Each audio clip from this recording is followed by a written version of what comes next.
A 10-year-old boy who was shot in the neck at a high school football game in Pleasantville, New Jersey, has died, rocking a community still healing following last Friday's shooting that happened in the third quarter of a playoff game between Pleasantville and Camden. The game was postponed, and then the Philadelphia Eagles offered to host the rest of it, with Carson Wentz among the dozen or so Eagles to welcome the teams and give them an NFL-style entrance. And we bring you highlights from that game. You see both teams there on the field ahead of time. Micah Tennant is the young boy that was murdered, and they're wearing number 10 on the tops of their helmets in tribute to him. You see Carson Wentz there, Malcolm Jenkins, Zach Ertz, all who wanted to go and support what these young men were faced with. Both teams coming out of the tunnels. They had the smoke and the laser lights that happened during the Eagles games, giving them that true experience. And then prior to kickoff, a moment of silence held for Micah Tennant, who did in fact die on Wednesday. Players lined up, mixed between both teams, and linked their arms together, displaying Micah's name once again. As for the actual game, it resumed at 4:58 left in the third quarter. Camden was leading 6-0 at the time. The game did end with a 22-0 victory for Camden. Certainly bittersweet, as they mentioned, as they just wanted to play hard in Micah's memory. As for the case itself, a suspect's charges had been upgraded to murder. He also faces 2 more counts of attempted murder and weapons charges because 2 others were hurt in the shooting. All right, still ahead on SportsCenter AM, why this play is the perfect example of what the Clippers need while Kawhi and Paul George are getting it together. That just ahead. But back in the day, so tonight, 6 p.m. Eastern, Deshaun Watson under pressure in tonight's battle of the AFC South. Chase Young returns this weekend. And what about Dak Prescott facing the Patriots? Sage and John Anderson, 6 Eastern, ESPN, and the ESPN app. All right, Matt, it's time for your half-hour headlines. Yeah, we're going to begin with star power finally hitting full peak in L.A. with Paul George and Kawhi Leonard. It was kind of pick your poison for the Celtics, PG, Kawhi, or Lou Williams. Who gets the ball? Patrick Beverley, of course. In overtime, Clippers up 2. Beverley left wide open, hit a huge 3 to extend the Clippers' lead, scoring 14 points, grabbing a career-high 16 rebounds off the shot. Beverley said, if I was a coach, I'd leave me open all the time, too. Clips win 107-104. So out of the 107 points the Clippers put up last night, Kawhi and PG scored or assisted on 64 of them. That's 60% of LA's points.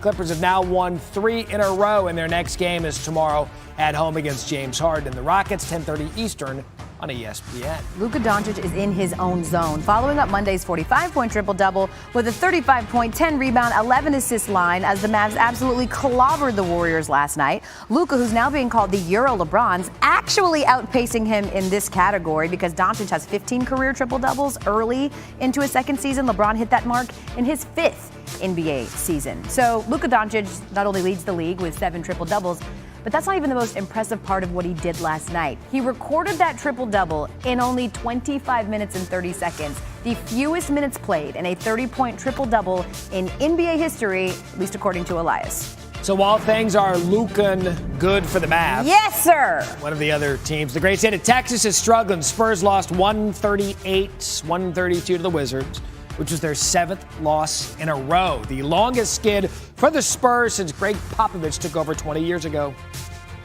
You know, all in all, if you score 132 points, you should probably have a pretty good chance to win a game. The bad news is that if you give up 138, you're probably not going to win.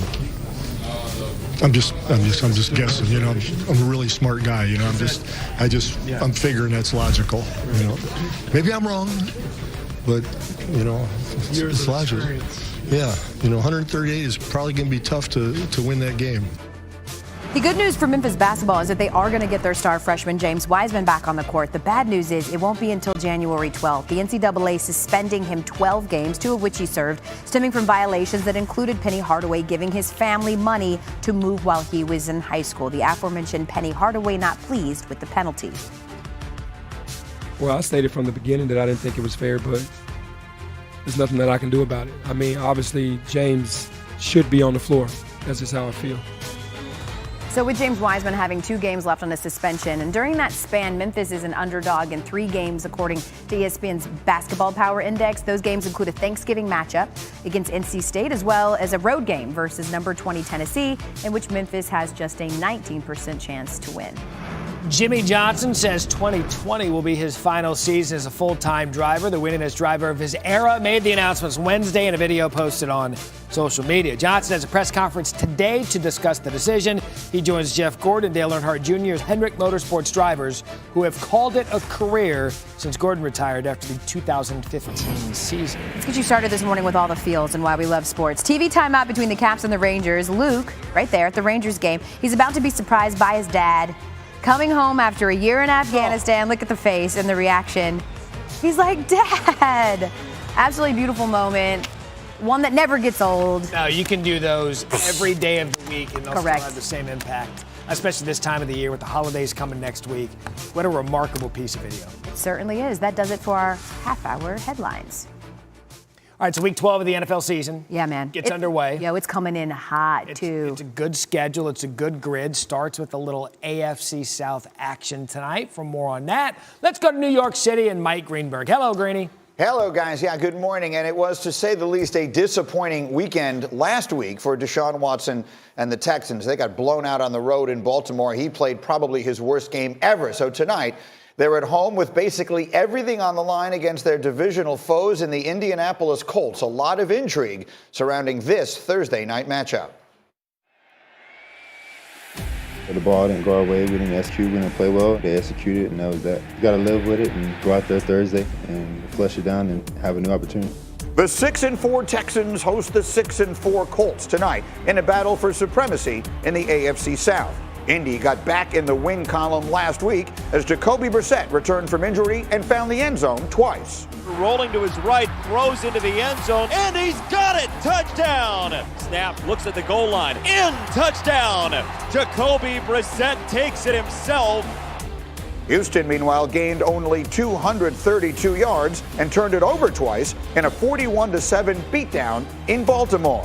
Watson scrambling his sack, and the ball came loose, and the Ravens recover. Pocket collapsing, throws, intercepted. Massive mistake by Watson. History says expect a nail-biter. Each of the last 11 regular season meetings between these teams has been decided by fewer than 10 points. Damian Wood is with me this morning for Get Up. We're 24 minutes away. D. Wood, how do you expect Deshaun to bounce back from what was probably the worst day of his career? Yeah, listen, that was a tough outing he had against the Baltimore Ravens, but I feel like, you know, with the possibility of Will Fuller coming back, wide receiver, obviously with Deshaun Watson, I think there'll be more opportunities for Deshaun Watson to get the ball down the field against a banged-up Indianapolis Colts secondary. So I think he will have a good game tonight. So you look at them, these two teams tonight, you look at Tennessee, even Jacksonville still in the mix. Who are you buying stock in the AFC South? I'm buying the Indianapolis Colts because I think they're the most balanced team in the AFC South. Jacoby Brissett has been playing, you know, some really good football, and they have all the components. The defense is playing really well. Obviously, we talk a lot about their offensive line, their running game. This is, to me, the most complete team in that division. I'm with you, and you know, I mean, Adam Vinatieri is a Hall of Fame kicker, but they're a couple of kicks away from having a record that would look markedly different than what it does. Again, D. Wood is here all morning long. So are Dominique Foxworth and Adam Schefter and a whole bunch more. We're 23 minutes away. Let me run down the rundown for you here on Get Up today. We will dive deeper into the matchup of Deshaun Watson versus the Colts. We continue to marvel at Dak's signature move. And we wonder what will happen if Ohio State loses the huge showdown game this weekend with Penn State. All that and a whole lot more as we get up with you, 8 o'clock Eastern here on ESPN. But right now, let me get it back up to Bristol.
owning the G80